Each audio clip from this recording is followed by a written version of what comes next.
just yesterday, I shared this email with my team that Patagonia put out as a marketing email, and they led with something along the lines of, "We are not sustainable." And the entire email was about how you can never say that you're manufacturing products and putting them out into the world and that that is somehow sustainable.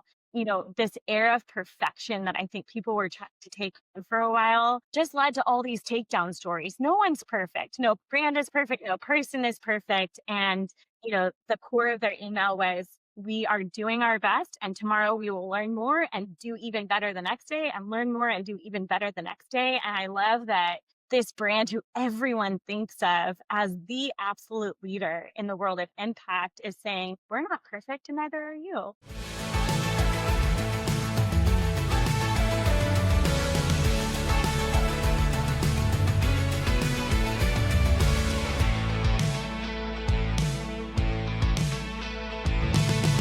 Today's going to be one of those conversations that I selfishly scheduled because I want to learn from you and I want all of the updates. So I know that if I have questions, there are other people in our community who have the exact same questions around PR, the idea of PR and public relations and communications with the emergence of, social media over the last 15 years. And it just even now with, chat GPT and AI. So Danielle, I'm so excited to have you on the call today, not only because you're such an expert in this field, but also I just love your approach to it. And so for everyone who's listening, Danielle is a newer friend of mine. We got introduced, almost a year ago? Almost a year ago exactly. And it was one of those divine meetings where as soon as we had our first call, I'm like, oh, she's going to be my friend. That feeling was very mutual. I'm so excited to have you on the show today to talk about PR and communications and media. But before we get into that, I think it's really important for our audience just to get a little bit of background because you are a true expert in this field. You have been in this field for decades. You have built companies, you have sold companies, you're a part of this large acquisition. You have seen the changing of the landscape, pre-social, post-social. You've been a part of all of it. So can you just take us back to how did you get into this and how did you get where you are? And then we're going to talk about what we should all expect in 2026 and beyond. Yeah, I'm happy to. And I'll just say too that the desire to learn from you for selfish reasons, have this conversation, is also mutual. So I'm here to soak up your wisdom today as well and appreciate the chance to chat. I had a few years of experience in PR and marketing under my belt. I was finishing my master's degree at the time, and I had a fortunate opportunity to have a lot of friends that were starting things in the impact space. And I had this idea that PR could be used for this force for good. Much to my first boss's chagrin, I loved all of our pro bono projects, and I felt myself drawn toward wanting to help in the world, and my job as a mechanism for doing that. But I couldn't find anyone who was doing that as a practice. It was these kind of side projects and pro bono projects. And I really believed that storytelling, that I could do it with integrity and that I could move culture forward, but I could make these other benefits happen at the same time. And this idea of purpose-driven PR was not a mainstream concept. Everyone has their impact divisions at all the major agencies now, or most of the major agencies. And at the time, people were scratching their heads at me and saying, that sounds like a volunteer job. And how are you going to feed yourself? No one really got it at the time, but I think I was just pulled by something else, that I was young and full of energy and excitement. And so I had the opportunity from the very beginning to work with these mission-led brands and nonprofits and thought leaders that were trying to articulate impact before it was even really a buzzword. And, I really wanted to help these people and ideas find their voice. And in the beginning, I was a single practitioner in this business. So I was taking on clients that were maybe more local social enterprises or grassroots change makers. And the retainers were very, very small, but the fulfillment was huge. And that energy built my passion and I think built our reputation really organically. Love that, purpose-driven PR. Well, okay, so let's talk about that for a second because, our audience, as you know, we say they're mission-driven messengers. So there's already some natural alignment with that. What do you think has shifted in the landscape that you have seen when it comes to Okay, so you don't necessarily have to be in a nonprofit for it to be purpose driven or mission driven. So have you seen that shift kind of come in more mainstream? Because I heard you say like Right. lots of agencies have these impact divisions now. Like, how has that shifted and changed? Yeah, we always say that the clients that we represent here are half of them are like the traditional iteration of what you might consider impact. So, UNICEF, United Way, Baby to Baby, these nonprofit organizations that we've all heard of that are using philanthropy to drive something forward in the world.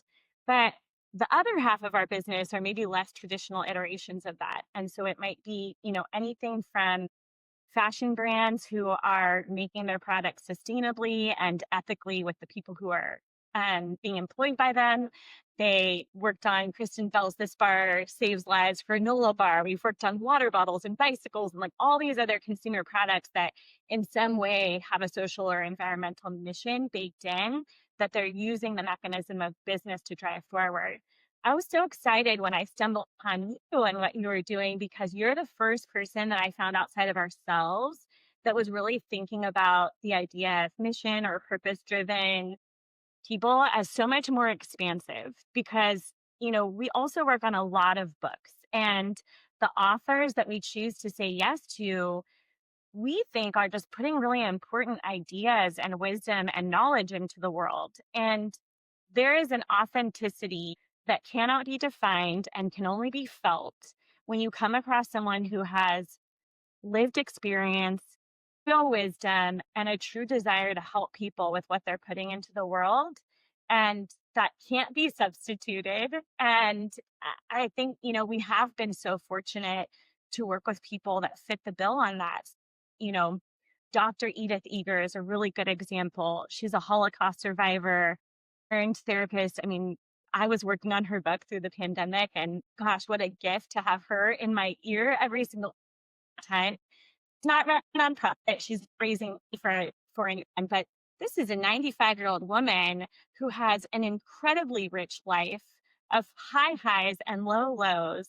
And she's packaged it all up in these books that, share her greatest life learnings with the world. And so, I do think we think about things so much more expansively when we think about what it means to be a client within our company. And it really is the desire to put something important out into the world, whether you're using philanthropy or business as the mechanism or just thought leadership as the mechanism, that doesn't matter so much to us as we think that our logo on something, our logo is written like a signature because we think it means something. It means something to the journalists that we work with, the celebrities, the influencers. People know that when we bring them a story, we have sniffed out every corner of it and we are bringing something that has our signature and our seal of approval on it. And I guess the last thing I would say, just to answer your question, is that, I think we're also seeing this pivot in terms of transparency around impact. And just yesterday, I shared this email with my team that Patagonia put out as a marketing email, and they led with something along the lines of, we are not sustainable. And the entire email was about how you can never say that you're manufacturing products and putting them out into the world and that that is somehow sustainable. This era of perfection that I think people were trying to take on for a while just led to all these takedown stories. No one's perfect. No brand is perfect. No person is perfect. And, the core of their email was, we are doing our best. And tomorrow we will learn more and do even better the next day and learn more and do even better the next day. And I love that this brand who everyone thinks of as the absolute leader in the world of impact is saying, we're not perfect and neither are you. And I just think that we're rounding a corner now in this era of social impact and social enterprise where we can all be a little bit more honest and authentic.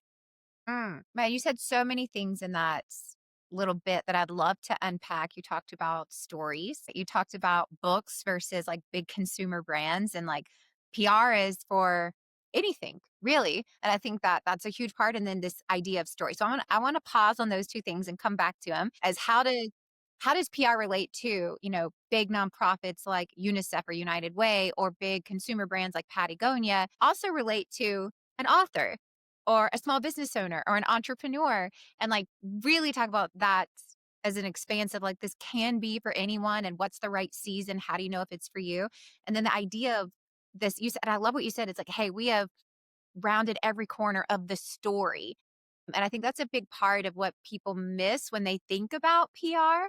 And so, for the sake of my own Yeah. knowledge, understanding, and everyone else, I would love for you to tell us in your definition of what is PR? Maybe what do people think it is versus how do you see it and define it with what you do?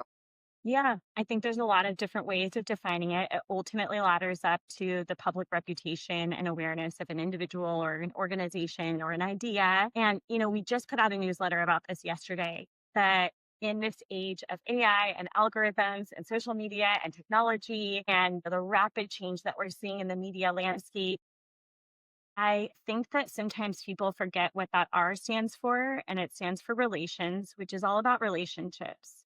And I see both our team and journalists and celebrities over time being treated very transactionally. It's like, what's the quick win? Everybody wants the quick win.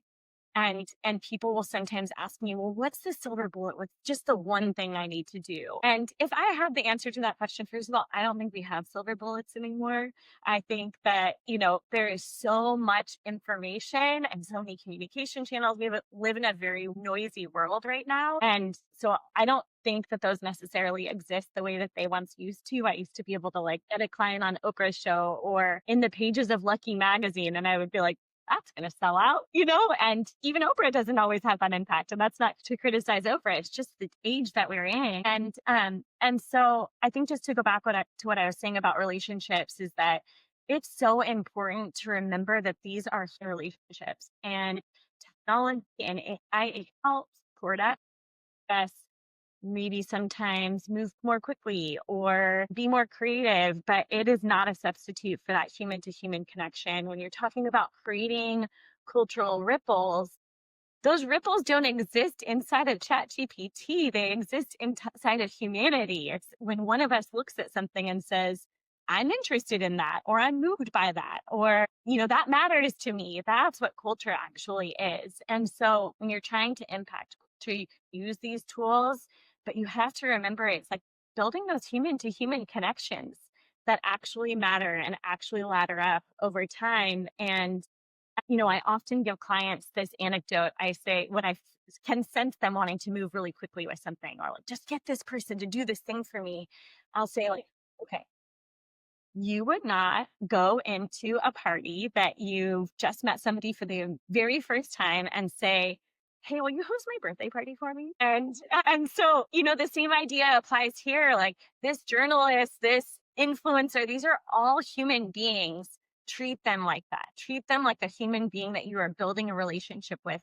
Treat every single person that you meet along the way in PR with that level of importance and respect, and don't just speed it along. And along the way, you will build all these, some of the biggest relationships I've built, they're people who were like assistants when I was starting my career, and they're editors in chief now, and they're, talent managers managing the biggest celebrities in our society. And these are people that I paid a lot of attention to when they were not in those roles, and treated them with importance because I felt like they were important just because of who they were, not because of what their job title was. I love that. And I love that it's like the emphasis back on the R of the PR, which is relations, i.e. relationships. So let's talk about relationships for example. I have shared with you my own love-hate experiences with PR before. So what would you say makes a great candidate for PR, right? Because I Mm, think like anything, there's a time and a season of business, of story, of life that's like this is when you should consider doing it. I think when it doesn't work, perhaps there's just misalignment.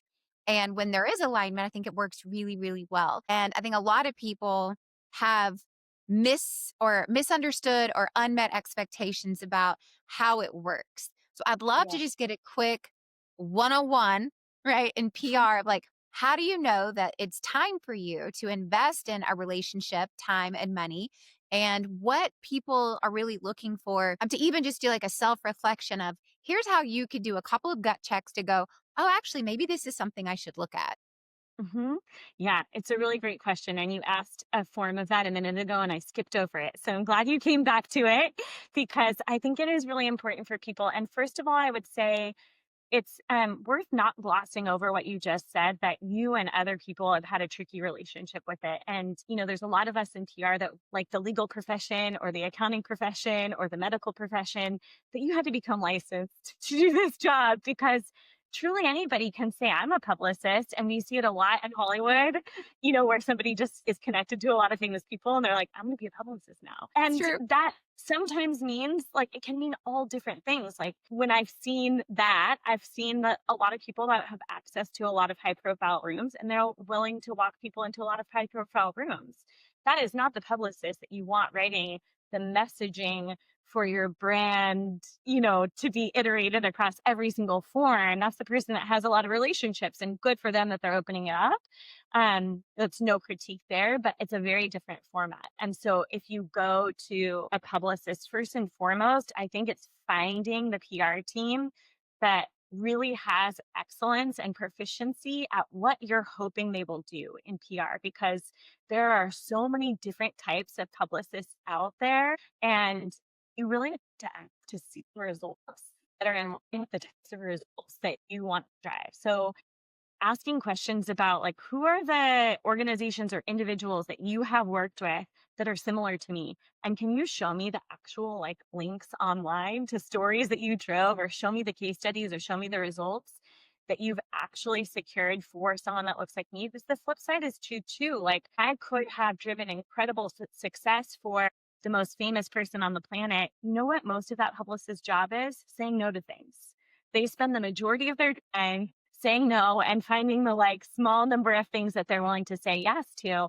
Very different job than trying to build the reputation or awareness of somebody who is not known to the public yet, and building a personal brand from the ground up. So I didn't want to skip over that important point, that, finding the right person is really so critical, who has done this hopefully before and is excited about what you're also doing. And then, the first thing that we talk about with clients is, what are your goals? Because whether you're a huge nonprofit or an unknown name that's about to come out with your first book, or a major corporation, there are so many different levers that you can pull in PR, and different levers are going to ladder up to different results.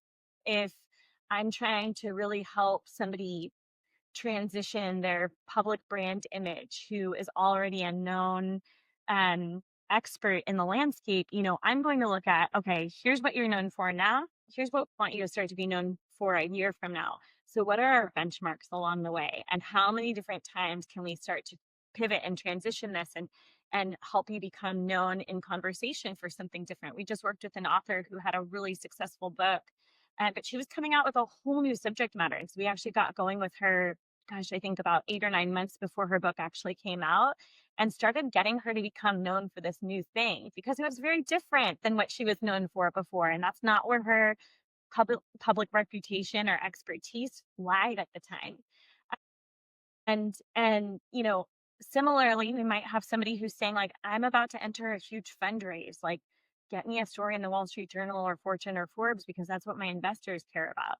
It might not have, like, a correlation to sales, but it's showing the proof that your concept is real and lauded by experts. And so anyway, there are all these different mechanisms that you can pull on and that you can use based on what the person's goal is. So it's really important to reflect on what your goals are. Are you trying to build a public reputation? Are you trying to create sales? There's a whole new line of affiliate PR that is, like, actually using conversions with the introduction of AI. We're seeing the sort of marketing funnel flatten. And, because AI is referencing earned media, we're actually seeing sales come from these articles, because people will Google, I don't know, what's the best book on self-confidence, and AI is going to go crawl all the media websites, only going to reference the websites that have, or the books that have articles written about them. So I think, just to summarize that, they're actually calling this the golden age of earned media because of AI.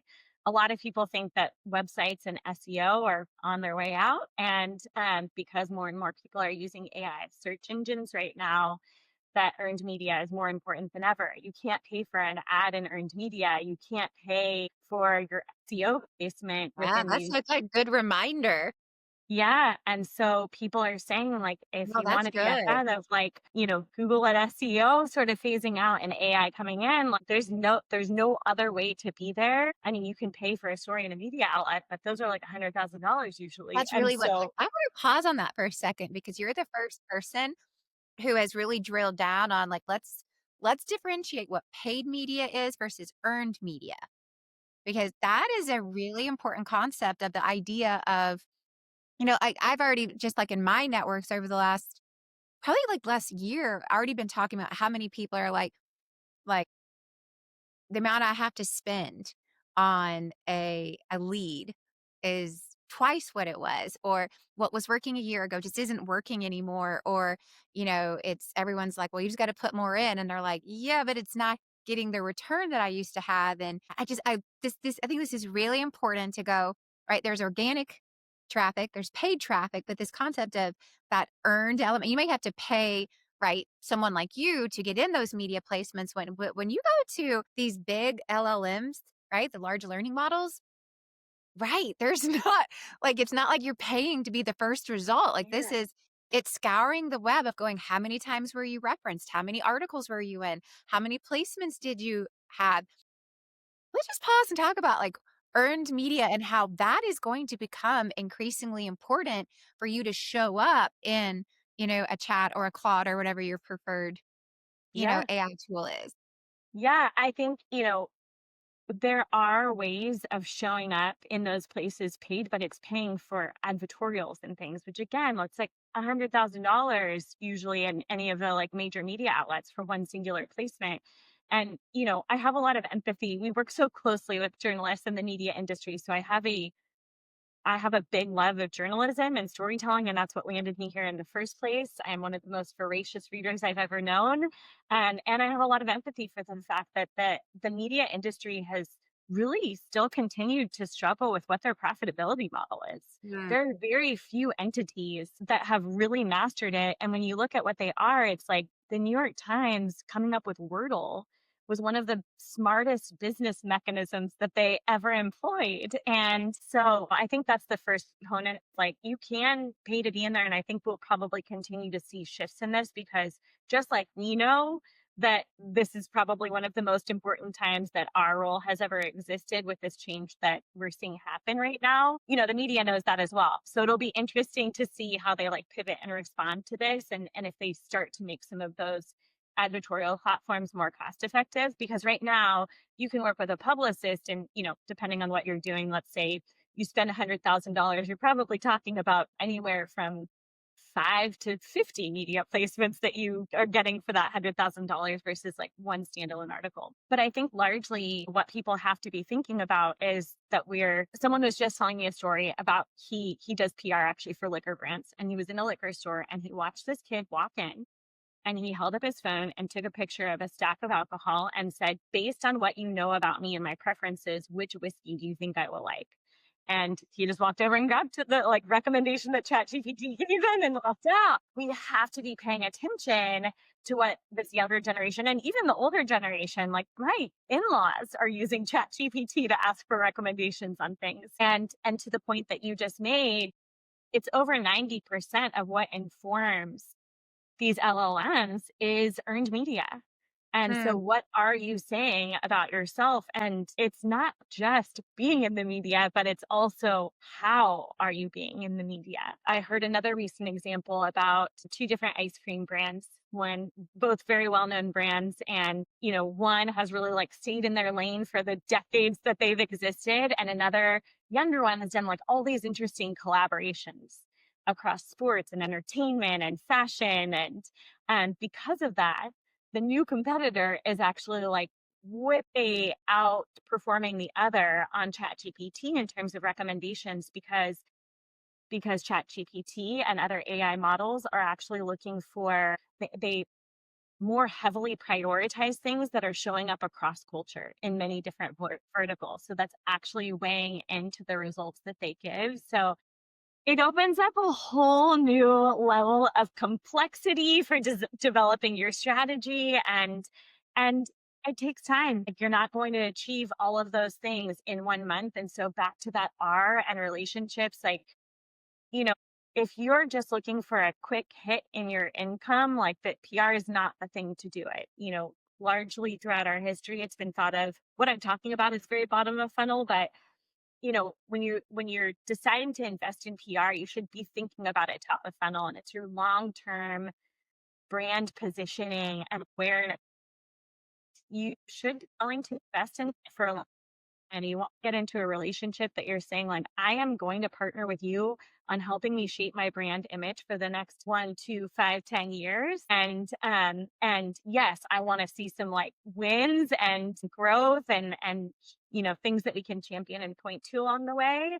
But I'm willing to get into this for the long haul because that's where you're going to see the greatest success.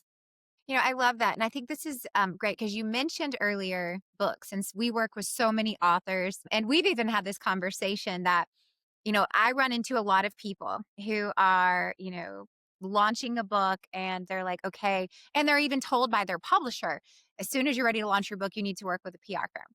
But you said, oh, if you're launching your book, it's way too late to work with us.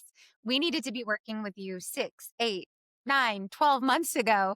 And even the example that you mentioned earlier, it's like we have a client who has a book coming out 9 months from now.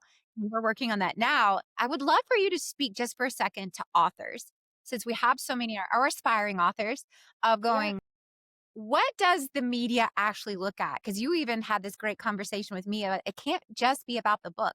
There's just too many books these days. And I think that with the emergence of hybrid publishing and self publishing, it's like books are coming out left and right. That's not Totally. how it was 10, 20 years ago, right? It was like, it was a big deal to launch a book. And not that it's not a big deal now. I just launched one. It's a big deal. But at the same time, it's different. And I think media outlets are looking, just because you hit the New York Times doesn't just make it a candidate for some big media push, right? So Mhm. I would love for you to talk about specifically to authors just for like 2 minutes of how PR can help you with your book. May not be in book sales. It might Yeah. be all the things leading up to that. Yeah, I mean, we love working on books. Ashton, who leads our book division, and I are, like I said, huge readers, and it's a real passion area for us. As you would guess, authors are not our biggest retainer clients, but they are like our life. Like, we just enjoy the work so much that we've always made space for it in the business, and it's really fun. Levels of it are fun. I've worked on, very well-known names who have come out with their books, and I've also worked on many first-time authors, and the latter is so fun because it's so exciting to help somebody get into Oprah or Goop or the Today Show for their first time ever, and so we really, really enjoy the work a lot. No, I enjoy books a lot. I think we're seeing a huge transition happen in the media landscape around books. So, we've seen a lot of people there was a much larger, I would say, even pre pandemic, there was a much larger list of journalists who were exclusively dedicated to covering books and the literary landscape. And we've seen that transition a lot. And so you have less and less people that are dedicated to this, and you have more and more books that are coming out, to your point. And so you have to be really, really creative, and there are a million different ways of doing that. And so I'll give you a couple of examples from our recent work. I think, again, it goes back to, like, the first thing that I ask every author in a meeting with them is, what's your goal? Is this book a business tool that you're hoping is going to open more doors and get you more speaking engagements? Or are you trying to become a career author and you're hoping that you're going to get your next book deal from this? Because I'm going to pull on very different levers based on your answer to that question. And there are different ways that I'm going to shape your strategy and put you out into the world if I know what you're trying to use this book to build. And I think that is such an important question that helps you not craft a one size fits all strategy for all of these authors. And, we were just talking to an author who is coming up. She does a lot of brand work. She does all this creative stuff with brands. And so her strength is she has a ton of brand relationships. They've all been hiring her and bringing her in for years to speak to their teams and come up with creativity within their offices. And so we were like, let's make a ton of brand collab. Let's like where your strengths are, come up with a ton of brand collaborations and then story tell about all these brand collaborations because now we're talking about 10 to 15 different verticals of the media that we have a really interesting story for because we've crafted this. So that's in its infancy right now. Whereas we have another client whose book we came out with this year who is a phenomenal writer. Just, it's her passion, it's how she spends all of her time. She puts out the most beautiful and thoughtful content on social media and her newsletter. And we really leaned into that. We were like, book launch got bent from the spring to the fall, and everyone that works in publishing knows like September is the most crowded time, and she's not a really well-known name. And so we said, let's lean into it. And she wrote essays for Oprah and Goop and all of these different platforms, and some of that laddered up to like Oprah took her essay and put it on their entire social media channel. Gwyneth actually read her op-ed and wrote about it in her email newsletter. And so we really leaned into the strength of this person as a writer and use that across the board. I'm really excited. I keep talking to publishers about like, why aren't we playing with affiliate more in the book landscape? Because books are a product and there is a Totally. huge opportunity there. And because we don't own the affiliate channels, it's a little bit challenging for us as the PR team to play with that right now. But I'm hopeful that I can get some publishers to like jump in on that idea. I'm very excited to explore that more and to think about books more as like consumer products. And yeah, so I guess to answer your question, there are so many different directions that you can go in if you're an author. And I think when you're discerning whether somebody is the right partner or team for you, or even if you're just working with the publisher's PR team, it's so vital to ensure that you're putting together a strategy that ladders up to your goals, that leans into your strengths, and is not a cookie cutter, like carbon cut and paste of what they've already done for someone else, because you'll have the longevity. I always just believe too that, when you put your passions in line with your strengths, that like you always enter the flow state from the intersection of those two things. And, profits always follow that stuff. I love that. And I think too, you said something that was really interesting. And then I want to talk about what to expect because you've got this awesome new newsletter and this trends report that just came out. And I'd love to talk a little bit about that and then tell everyone how they can get it so they can read the whole thing. But you just said something I thought was really interesting about this whole idea that books are consumer products, right? And I think that's a really, if you're an author or an aspiring author, to really go like, you're actually in the product business, right? And like the amounts of things that are happening between TikTok Shop and now the Shopify integration with ChatGPT and the ability to buy right in. It's like there's a whole new world that is coming up of how do authors actually get their books sold. Right. So I think that's like a really interesting topic when we talk about media. So that was my big question is like media. What should people consider media today when they're working with a PR team? Because sometimes I think people still think of PR and media as like it's prime time or it's USA Today. And it's like, no, media has really broadened over the last decade. So what would be all the different types of media platforms that you guys work with and just anyone who's listening to go, how Yeah. do you actually reframe what's considered media today?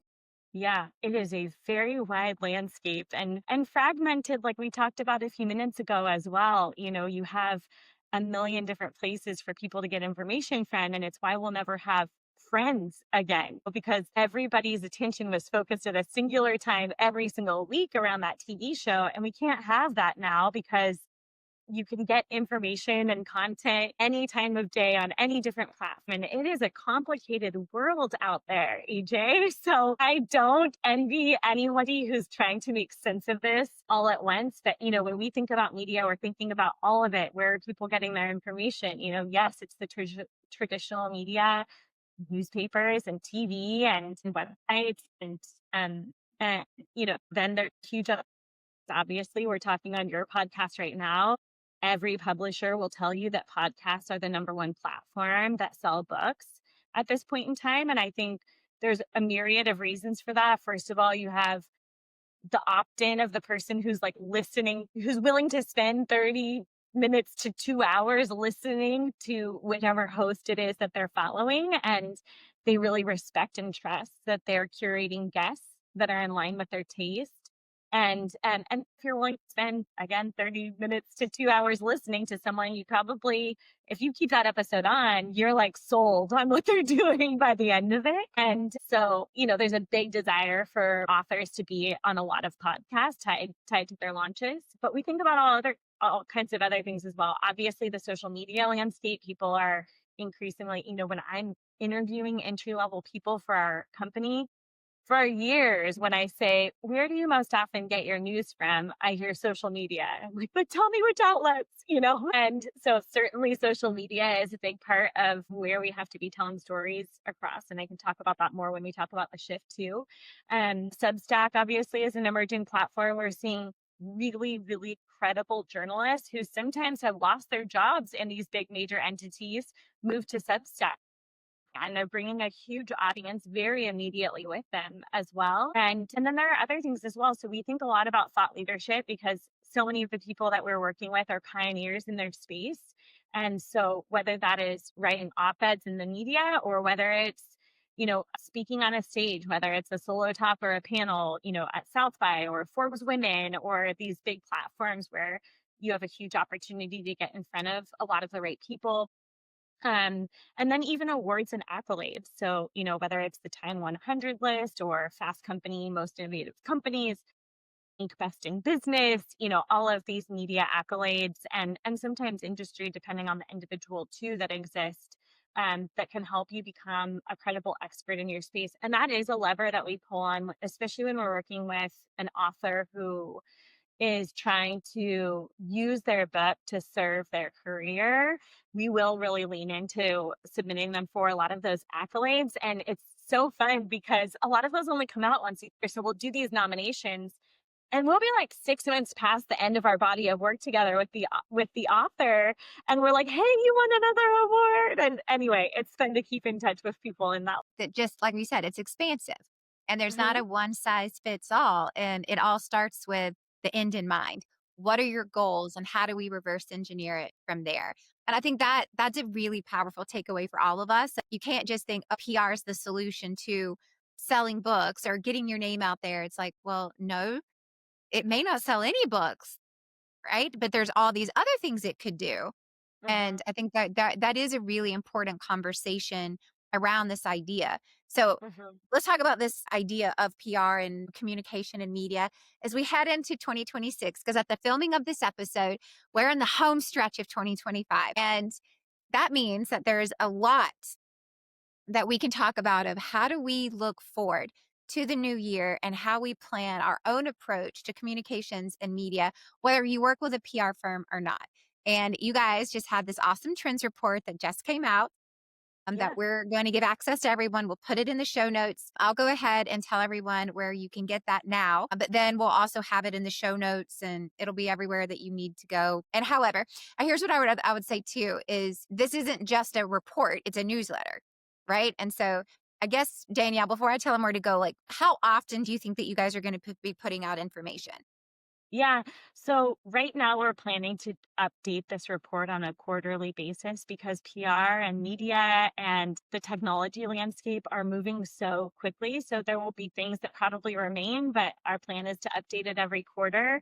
And, we really found ourselves, look, we're curious by nature and really want to do the best possible work for our client. And so we found ourselves every report and piece of data and everything that was out there. And sometimes it would be like 60 pages long that we're trying to condense. And so, really, we put this together to start to educate our team and our clients more effectively on like how do you summarize all of this information that's out there about our space right now.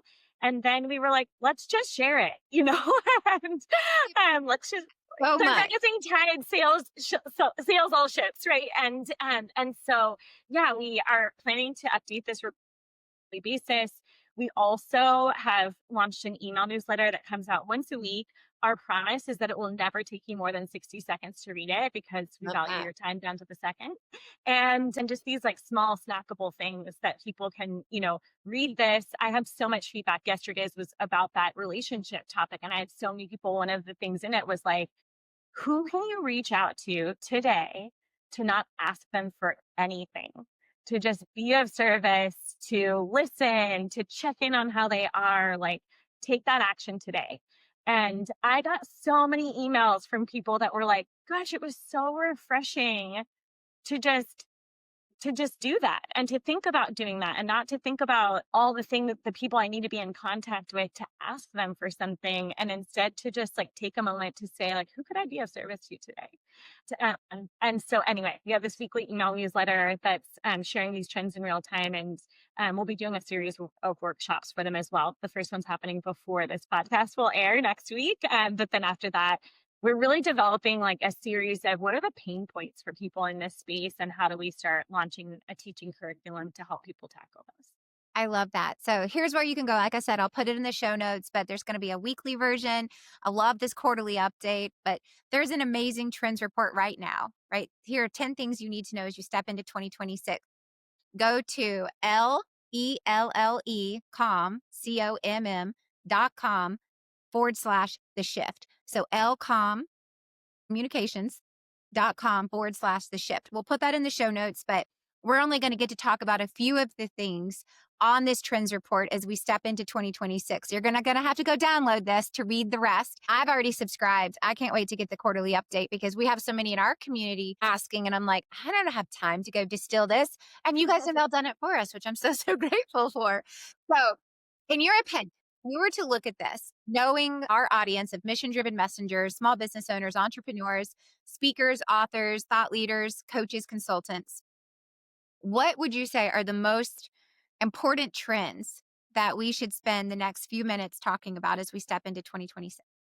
So we've talked about a couple here today. You can't skip AI when you talk about PR right now. We talked about relationships over transactions, which I think is so vital to follow the conversation around AI and algorithms and technology always. But, I think there's a couple others that I'd really love to share. One is this idea, it touches upon what we were just talking about. What are all the media channels? And I think it's important to think about which one is your primary audience and which one's your secondary audience, or maybe a better way of saying that is which one goes first. So sometimes you have a story that breaks in the media, but you really want it to travel across the social media landscape, right? Like if this story just sits in a silo and no one starts talking about it, how much impact does it have? And so we've been spending a lot of time helping come up with strategies for taking a story and then how do you take that story and connect it to creators and people who are interested in stories like that and might also post about it and might share it with their audiences as well. Now, the reverse can also be true because there are plenty of stories that become media relevant because they take off on social media. So if you can create a moment that really has resonance and a little bit of, I don't know, virality or unexpectedness or whatever, if you can create this moment on social media, you might actually get the media to report on something that they otherwise wouldn't have reported on because it started getting attention online. So we spend a lot of time in our strategy thinking of it as a mechanism and which one is the avenue first. So we're taking an educated guess and we end up going the reverse. Oh, this actually isn't actually right in the middle of this with the client. They had a study that we thought would really resonate with the media and didn't. And so we were like, well, let's get it to all the creators and podcasters that we know are interested in this data.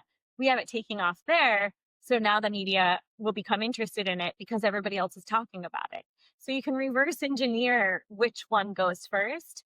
And on that, because I think it would be interesting to hear, like, when you say a story, can you give us a couple of examples? You said a study, so that could be like an example. Like, what are some other story examples of like, here's a story that would be media worthy, that would be attention worthy, as we're sitting here going, okay, what story do I have?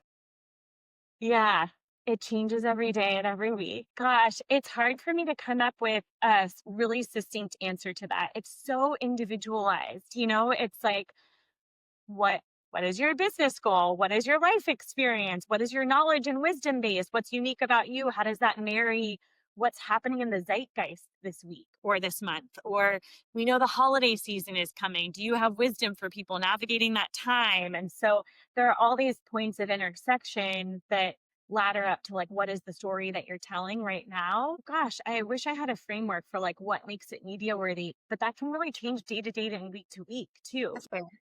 The number of things I've had secured over the course of my career history, a big broadcast segment and a war breaks out, like your broadcast segment is canceled, or COVID breaks Yes, out. My yeah, goodness, I it's was like, yes, all the airlines shutting down yes, flights, throwing a key at exactly. everyone's story that would have been important last week, and now it's irrelevant. Exactly, exactly. And so it is all changing so swiftly that, I think that answer can change day to day and week to week, even with the clients that we're working with. There's been clients that I've been working with for 5 or 10 years. And the biggest skill set we have is being very malleable and flexible to what's happening in the world and what's happening in our clients' world. I think well, honestly, that's probably the answer that we all needed to hear is what's relevant today may not be next week based on everything else that's going on, which is why a long-term relationship is a part of the strategy, right? It's finding Yeah. someone where you're partnering with for the long haul and not having the expectations I'm going to hire someone for 3 months and that's it. I didn't get the results I Right. wanted. Well, it's like, well, has a lot to do with what's happening everywhere else too. I think Yeah. that is the answer where it's like it Yeah. is dependent on what's happening, and that's maybe not the answer we like, but it's the truth we need to hear.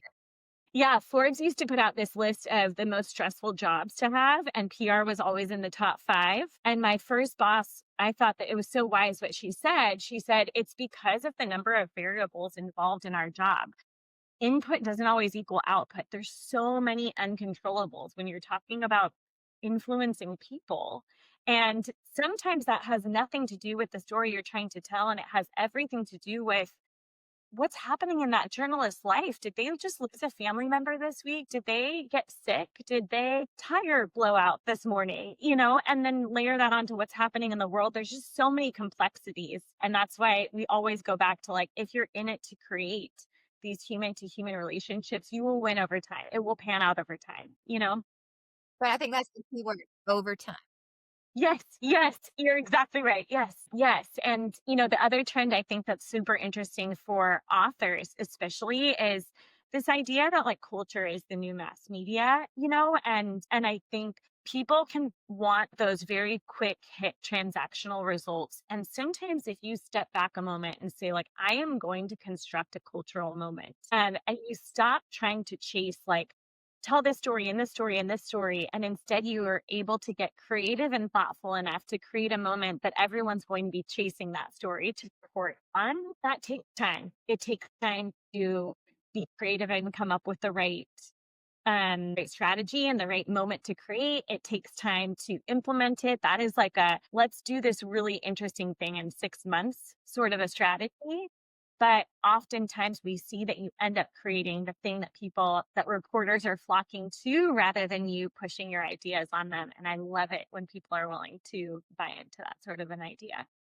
Yeah, and again, a lot of that is you gotta kinda have a partner sometimes to help filter through some of that, and I think that kinda comes back to just knowing the season that you're in of when that's most applicable to who you are and where you're at in your business and ultimately what goals you're trying to achieve. So, okay, last quick question for you because I know that we're at time. Yeah. If you were in our shoes, not being an expert in the field, not being in the seat that you're in, and you were in our shoes, I'll just say, small business owner, entrepreneur going, okay, what's my first and next best step? So we say we've done nothing, right? We don't have any like PR team, no firm, we're just like entering into this field for the first time. What would be our first and very next best step of going, okay, here's the first thing I need to do to help get myself into the media? Yeah.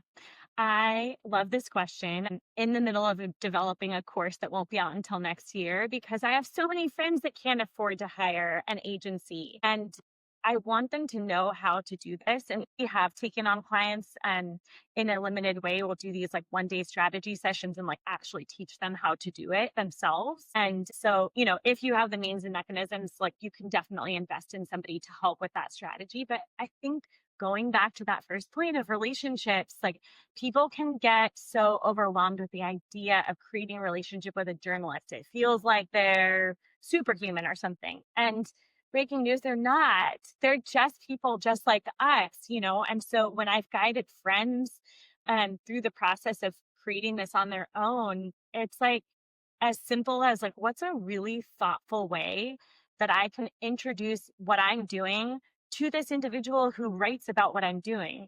And you know, I will tell you that journalists love hearing directly from individuals, founders, et cetera. Like there are some journalists that think that PR people are a pain in the neck and they would rather hear from the entrepreneur. And so I think if you broke it down as simply as I am going to find one journalist every day and I'm going to send them a really thoughtful note. And I will say my first boss taught me the rule of seven, that you can't give up on following up with someone until you followed up thoughtfully 7 times, because all of our inboxes are busy. But, you know, if you just took the effort to like, I'm going to connect my business to one person every single day, I guarantee you at the end of that month, you would be astounded by things that are happening for you. And so just again, going back to that human to human connection, there's no substitute for it. And sometimes people don't have the time to do that, and I get that, and they want people who already have decades of experience in relationships that they can share with to cut through much more quickly.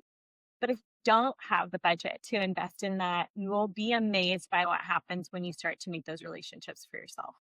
I love that. And I think that's such a good tangible thing.